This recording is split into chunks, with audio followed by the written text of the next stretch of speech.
2022, Russia sent over 180,000 of its forces to invade Ukraine. The Kremlin was preparing for this war since 2006. Hundreds of billions of dollars were spent on modernizing the Russian military, stabilizing the economy, and expanding Russia's influence all over the world. The only thing that was left for Putin to do was to give the order to attack and wait for the good news. The next day, Putin arrives at Kiev, gives a victory speech, and Russia checkmates the West before they even realize what just happened. But something went wrong. In fact, a lot of things went wrong.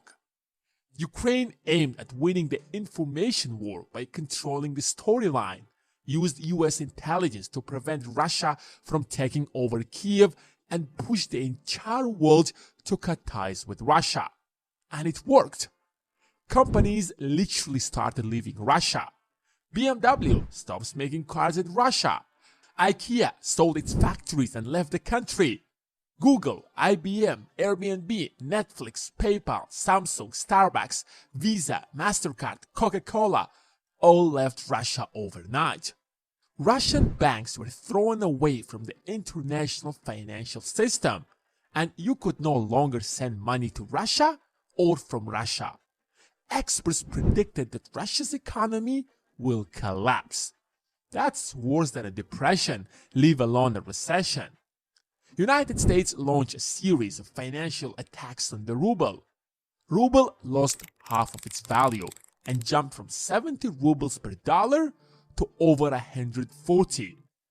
Overnight, as if the entire world declared a war against Russia, and everyone predicted that Russia will collapse in a matter of a few months. So, the question is, what is the state of Russia's economy now? Why Russia hasn't collapsed yet?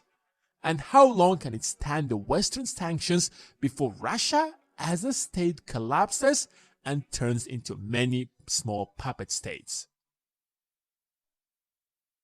United States' first objective was to crush the Russian currency, because if you crush the currency, it will create chaos in the economy and will crush everything else like a domino effect. US restricted Russian government from acquiring foreign currency, pressured US companies to leave the country, and the entire world wanted to sell everything they had inside the country and leave, which means selling all of their Russian rubles and buying dollars. The Russian ruble began trading at half of its price. The way currencies usually work is that supply and demand determines the price. If people suddenly start selling their rubles, it will start declining, and at some point, people can lose faith in the currency and it will turn into hyperinflation, as it was the case with Germany after World War I or Zimbabwe in 2006. However, that did not happen to Russia, because that's exactly what US did back in 2014 when Russia annexed Crimea. So this time, was ready. It saved up over $630 billion in foreign reserves that if everyone starts selling rubles, the Russian central bank can step in and artificially create enough demand for the ruble that it won't collapse. And since all of Western companies began leaving Russia one by one and Russia was restricted from the global financial system, Russia took countermeasures and restricted foreign speculators from shorting or trading the Russian ruble. Russia also restricted foreign currencies inside the country. First of all, you could no longer withdraw US dollars or euros from ATMs. You could no longer send them outside Russia, since Russia was kicked out of SWIFT system. And you couldn't even keep them in your bank account, since Russian banks imposed a 12% fee for keeping foreign currency in your account. So everyone had to sell their dollars and euros if they wanted to preserve their money, which created a huge demand for the ruble. Whatever foreign currency that businesses inside Russia would receive would automatically be exchanged to rubles, at least 80% of them, which boosted the demand for the Russian ruble, which made the Russian ruble the best performing currency in the world. That's how Russia saved its currency. But that was just the beginning, because the worst was yet to come. Russia's invasion of Ukraine is about to make Russia a landlocked country. Wait a second, isn't Russia the largest country in the world? Doesn't Russia has the largest access to the oceans? Well, that's both yes and no. Russia's geography is both its strength and weakness. Almost all of Russia's population is located in the western side of the country. So its ports in the east at Vladivostok are worthless, since Vladivostok is a 9-hour flight from Moscow. So delivering everything from Vladivostok to western side of Russia is a nightmare. In fact, the entire region is underdeveloped. It doesn't even have a proper infrastructure. In the north, the situation isn't any better. It's freezing for most of the year and ships can't go through, and there aren't any major cities because the cold weather just makes it unbearable to live there. That's why Peter the Great waged a war against the Swedish Empire to annex St. Petersburg and instantly made it the new capital of Russia. This new city had access to the Baltic Sea, and Russia finally could trade with Europe. But Russia was still at the mercy of Sweden, since it could easily block the Russian ships when crossing the Danish route. It's for this exact reason Russia has always kept a good relationship with Sweden. But as a wise man once said, never put all of your eggs in one basket.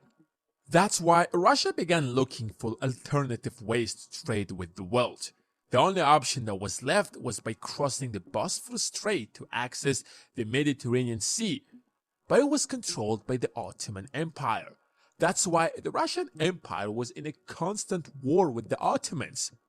Fast forward to 2022, it is controlled by Turkey, which is a NATO member, which means that Sweden joining NATO literally makes Russia dependent on NATO to have access to the oceans. NATO can now block Russian ships, which will significantly limit Russia's trade, which can cripple the Russian economy. And if Ukraine wins this war, Russia will have to give up Crimea, which will limit Russia's power in the Black Sea, making the largest country in the world landlocked. But that's not even the biggest problem. Russia's entire economy is about supplying Europe with raw materials such as oil, gas, wood, and everything else that the Western Europe needs to keep their industries running. Without affordable gas, for example, German factories won't be able to survive. Prior to the February 2022, almost half of Europe's entire gas supplies were coming from Russia.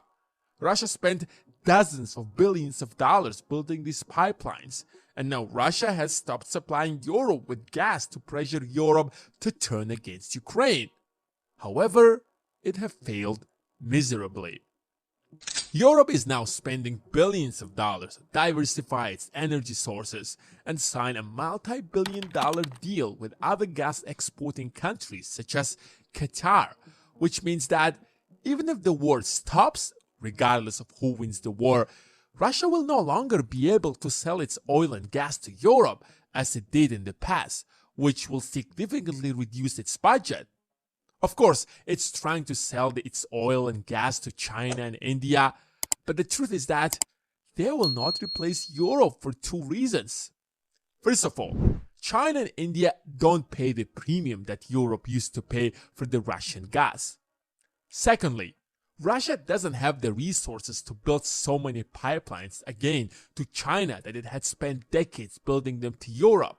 So no matter how the war in Ukraine ends, Russia's economy is doomed. Even if Russia annexes the entire Ukraine, it will have an entirely damaged country that needs rebuilding. And as you have guessed, this war has squeezed all of Russia's resources, which means a period of political and financial instability is waiting for Russia, regardless of how the conflict ends. Russia's entire economy is dependent on high-tech imports. It can't manufacture cars without Western equipment. It can't build planes. It can't produce smartphones or computer chips. It can't build civilian planes. Russia is just becoming more and more dependent on China since it has no other option. China is buying its oil to fill the government's budget and replacing everything else that Russia now can acquire from the West. It's turning Russia into becoming China's puppet.